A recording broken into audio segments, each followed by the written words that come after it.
Assalamualaikum warahmatullahi wabarakatuh. Waalaikumsalam warahmatullahi wabarakatuh. Alhamdulillah wassalatu wassalamu ala Rasulillah wa ala alihi wa sahbihi wa mawala. Amma ba'du, kaum muslimin yang dirahmati Allah,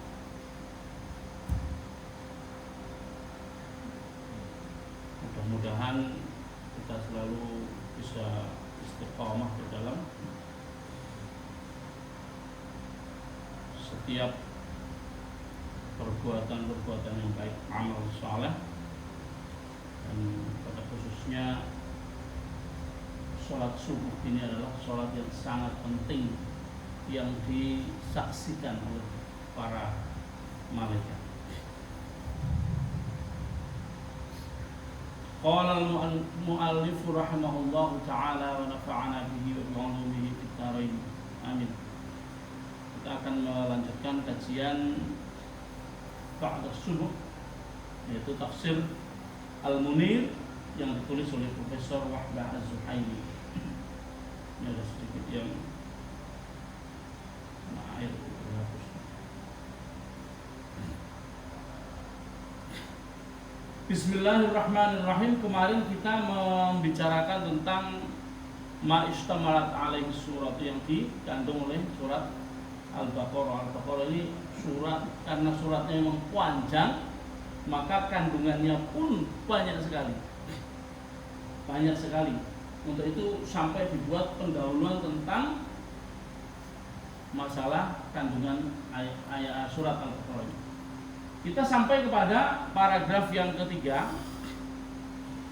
Bismillahirrahmanirrahim. Wastaujabat takdirul ilahiyyu, wastaujabalan murih wajib mengharuskan. Apa sing murih wajib?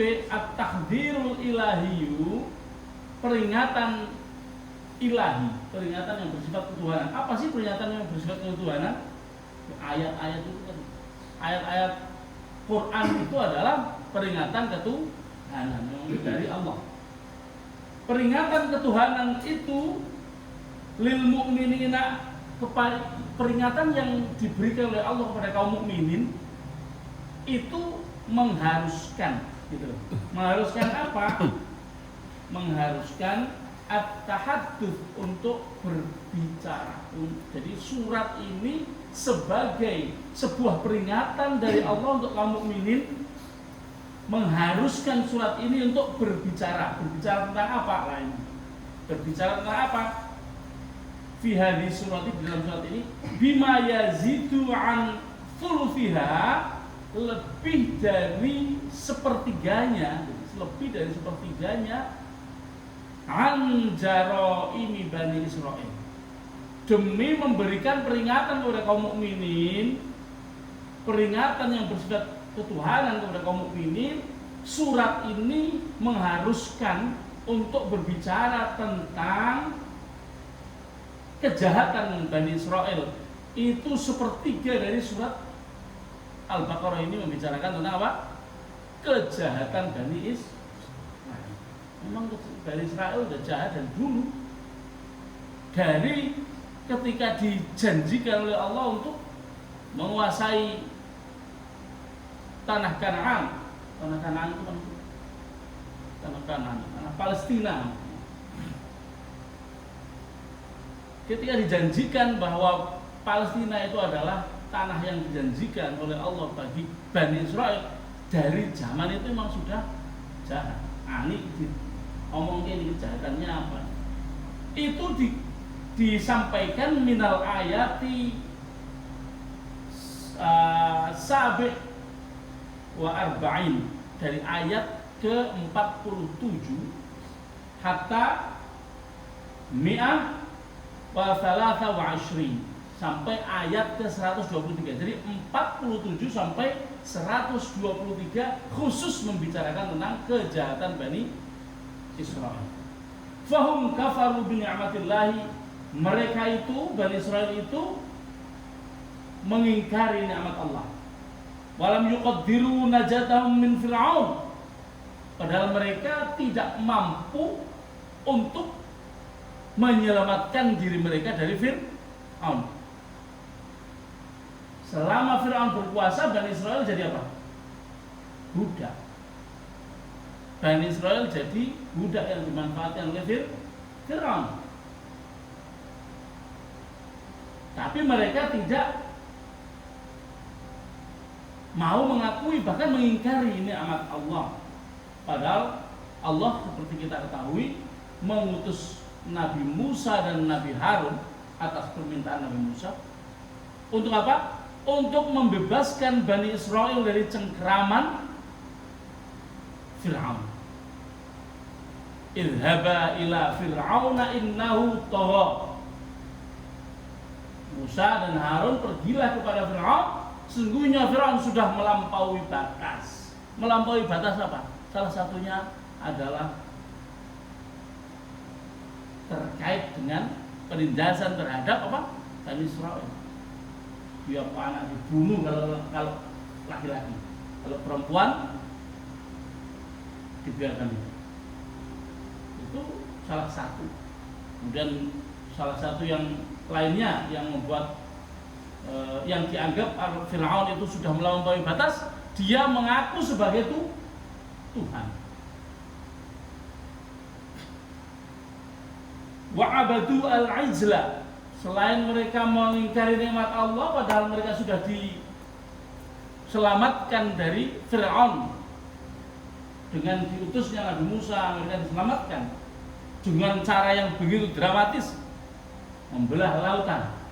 Seandainya Allah tidak membelah lautan, niscaya Bani Israel ketangkep semua.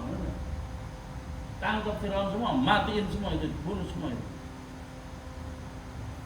Tapi mereka masih tetap tidak mengakui keberadaan dan kekuasaan Allah serta Nabi Musa sebagai utusannya. Wa'abadu al-ijla. Mereka juga menyembah sapi. Sapi yang dibuat oleh siapa? Samiri. Samiri itu adalah cikal bakal gajah. Nah, Musa Samiri. Kemudian wa talabu Musa alaihi salam, mereka menuntut Musa alaihi salam bitolabatin ala sabilil inad, dengan berbagai tuntutan karena kekerasan kepala mereka. Keras kepala ini orang-orang Yahudi, orang-orang apa? Dan Israel. Wal mukabirah, dan kesombongan mereka, wa tahaddi, dan pengingkaran mereka atau pembangkangan mereka.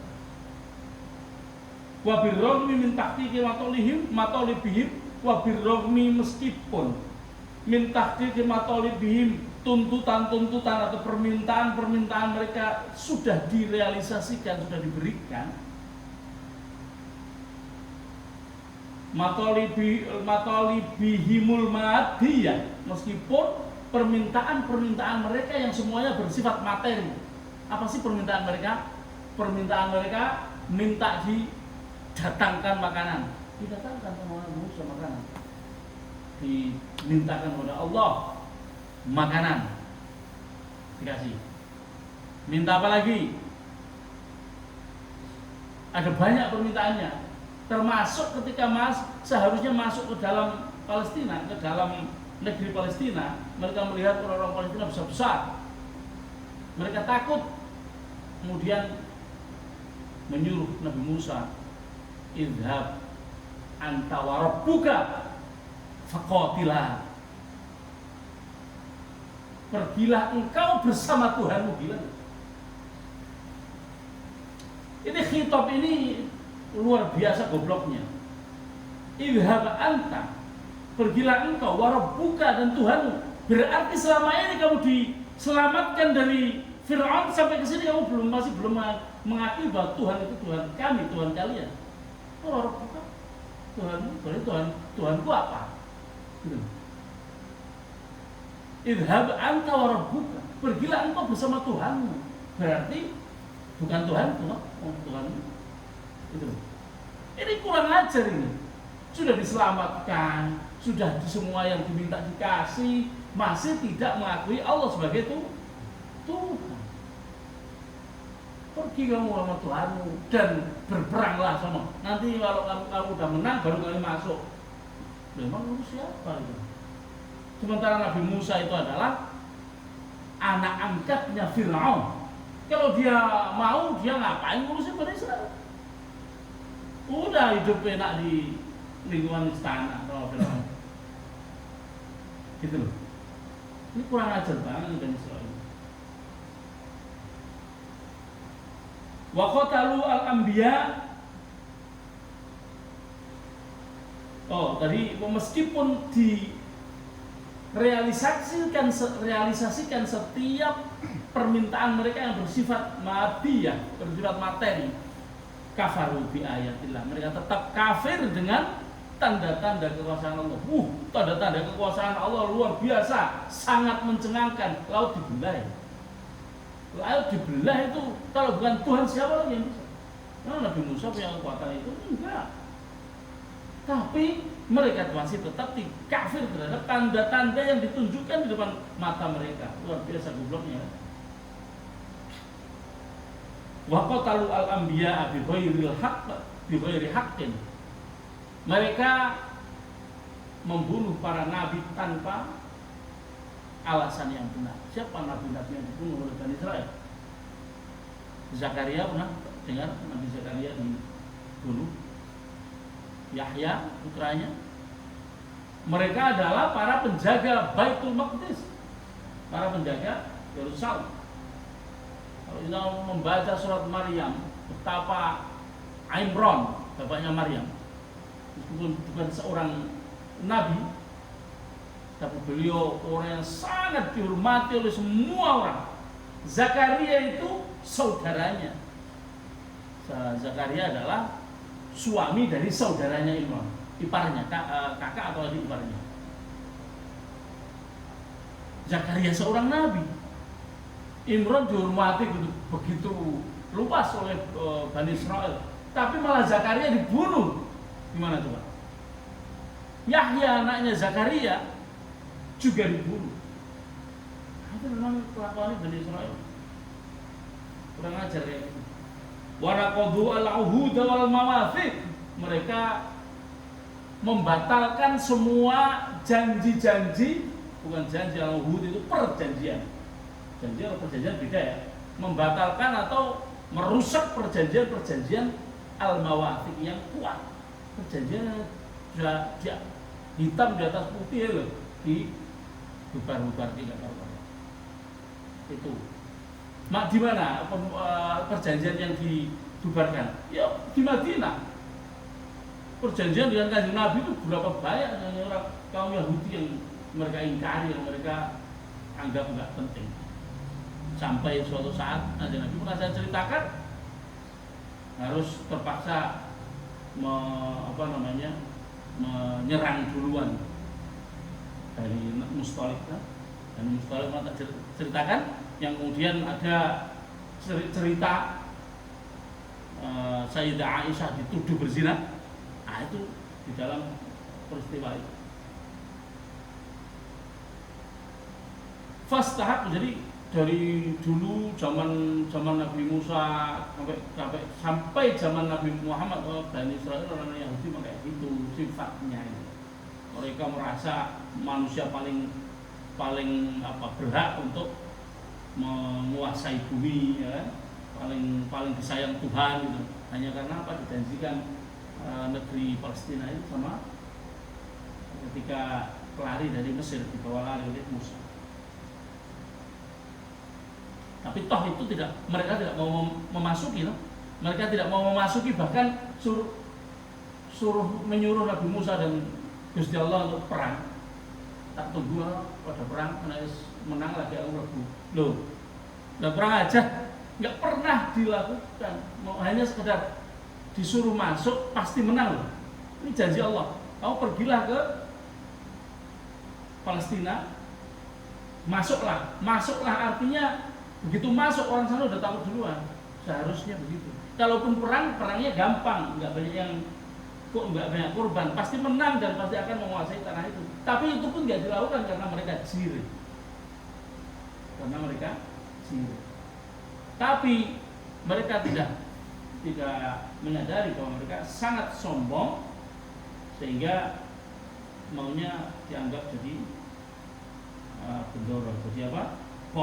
Ngebos pokoknya.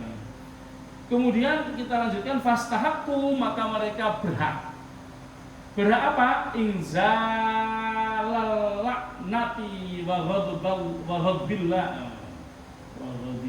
Inzalal la'nah, turunnya laknat. Mereka berhak untuk dilaknat. Wa ghadballahi, inzalal la'nati wa ghadbillahi, dan kemurkaan Allah alaihim, atas mereka. Ya, karena semua yang telah dijelaskan di atas tadi, sepertiga surat Al-Baqarah membicarakan tentang kejahatan-kejahatan Bani Israel. Untuk apa? Untuk memberi peringatan kepada kaum mukminin supaya tidak seperti itu. Karena apa? Karena dengan semua kejahatan yang sudah dilakukan oleh Bani Israel, mereka istahaku, mereka berhak untuk mendapatkan laknat dari Allah, wa ghadbillahi alaihim, dan murka Allah atas mereka, wa ja'alahum adillah, wa ja'alahumullahu, dan Allah menjadikan mereka adillah, orang-orang yang terhina, mambudin, yang tersingkir, matrudin, yang ditolak, min rahmatillah, dari rahmat Allah Subhanahu wa ta'ala. Ini sangat menarik. Penjelasan tentang kejahatan Bani Israel itu banyak sekali, nanti dibicarakan di ayat ke berapa tadi? 47 sampai 123.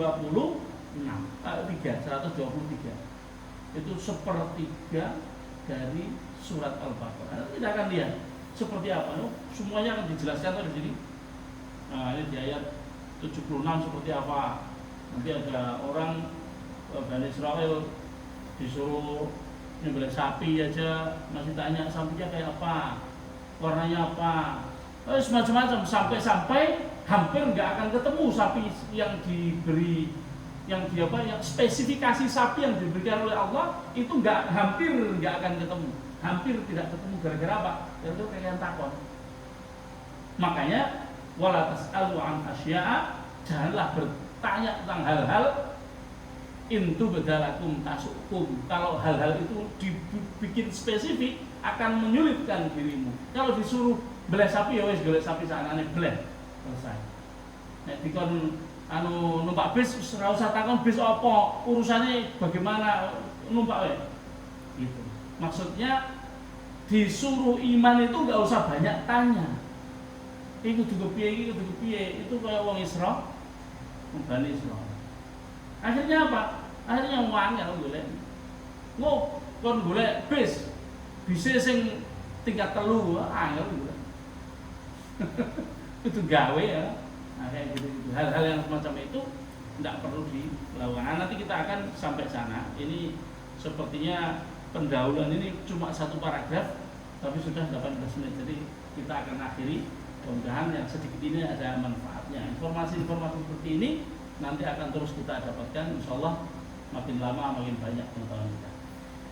Mari kita akhiri dengan bacaan alhamdulillah bersama-sama. Alhamdulillahirabbil alamin. Subhanallahumma wa bihamdika asyhadu an la ilaha illa anta astaghfiruka wa atubu ilaik. Assalamualaikum warahmatullahi wabarakatuh. Waalaikumsalam warahmatullahi wabarakatuh.